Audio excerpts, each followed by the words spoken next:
Hi guys. Okay, so I want to talk about something today that is a little off topic-ish, but not really. Um, Basically, I wanted to talk to you. I have the hiccups. Goodness gracious. Hold on, let me get some water. While I do that, I'm going to add an Instagram filter. Oh, that's better. I wish Facebook had these filters. And if they do, leave a comment on the Facebook and let me know how to turn on filters for Facebook. So I got a message this morning at 5 o'clock a.m. that my kids were not going to school today. Now, I live in a state where it snows a lot, so this is not an uncommon occurrence. Obviously, this time snow is not really the thing, but the same protocols kind of come into play, and as a lot more of us are going to be working from home than normally would be, as someone who works from home every day, all day, this is my office in my basement. This is where I meet my clients. This is where I do my work. I wanted to share some of the tips and tricks that I have employed in the past when my kids have unexpectedly been home from school, or it's summer break, or it's spring break, and I don't have scheduled time off myself, and we have to deal with kind of my work schedule and their play schedule and everything else. All right, so these are tips and tricks for when you are stuck at home. It's too cold outside, whatever the reason is, you really can't take them somewhere. If you're interested in knowing what I do during the summer and kind of some of my best tips and tricks for outdoor play and like how I work while they go do fun things, let me know and I can do that video later. But today I wanted to talk to you about kind of how to handle this whole work from home situation currently. Christy and Jerry, a dear, dear friend, on our virtual collab, did a live yesterday about efficiency and working from home and productivity. So I'm not going to touch on that. If you want to see her live, I shared it in my group, The Sales Hive. You can go request to join. It's linked from this page, and you'll be able to watch her live. It's such a good one. Or you can just go search for the virtual collab. But we're just gonna go down the list, okay? So the first thing I do is, it's actually upstairs right now. I have a little kitchen timer. Mine looks like a Starbucks cup because Seattle light forever.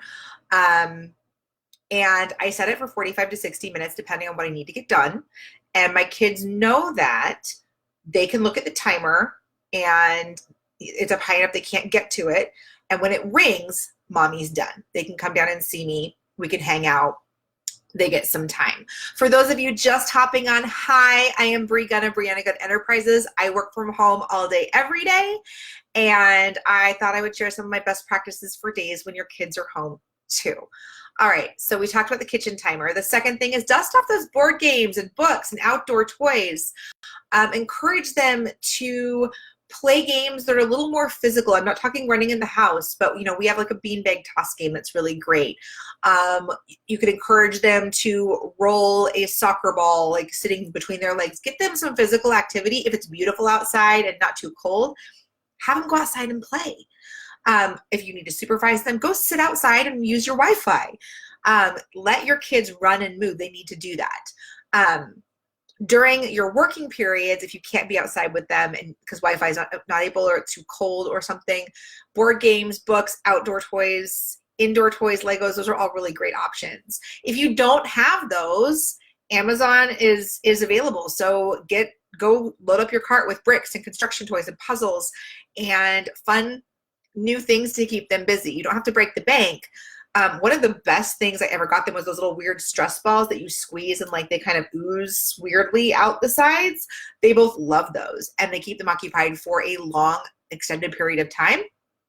And they've really been like one of the best choices I've made as far as toys go. So if you don't have one of those or something like tactile for your kids to do, make sure you've got that. Take scheduled and frequent breaks.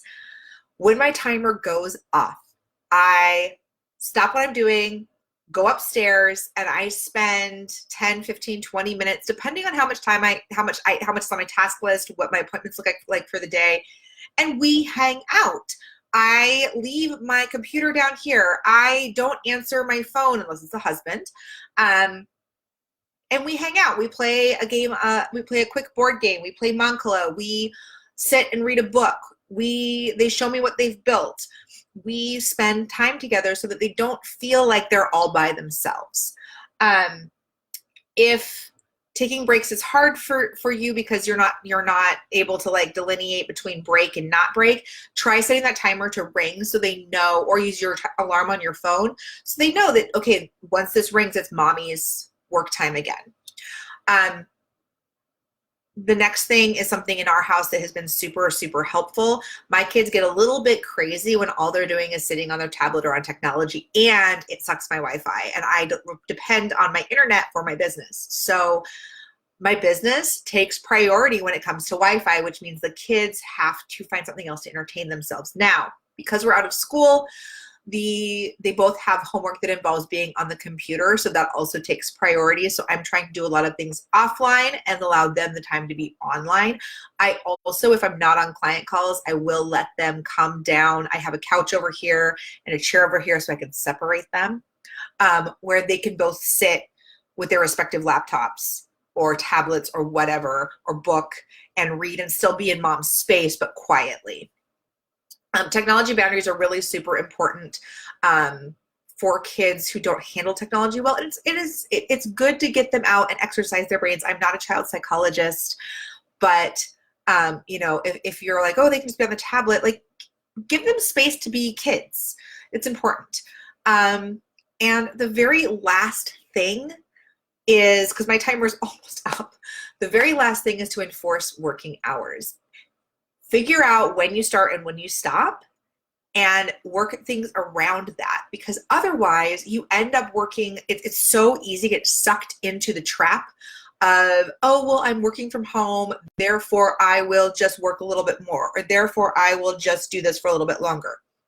No, if you're done at 5, shut it down at 5. And if you're one of those people that leaves their computer open and up all the time, guilty, I know I shouldn't, it's really tempting. Oh, I'll just run down and do a real quick message or whatever. Turn it off. Be mom, be dad, be there for your kids. And that way you can say, listen, guys, it is, 12:52. My alarm's gonna go off at 12:55, so I gotta go. But, I'm done in 3 hours, 4 hours, 5 hours. And let them know that you're gonna be able to be mom and have fun. I hope that was helpful. If you want more tips about working from home and managing the kids at the same time, I would be happy to answer any questions. And you guys, it's a weird time. If you need an ear, a friend, a virtual hug because you're going nuts, I'm here for you, okay? We're all in this together. We're all figuring this out. It is not complicated. It just requires a little bit of creativity. So as a quick review, use a kitchen timer or some kind of timer that is a visible, seeable thing for your kids so they know when you're working, and they know that when that goes off, they're going to get to see you for a little bit. Set that again for your break so they know when break time is over. Use toys that are not electronics. Leverage those. Make them fun. Put up technology boundaries and enforce working hours. That's really about all I've got for you. Okay, guys, I am going to hop off here because I have to go up and hang out with my kids, and I will see you soon. Bye.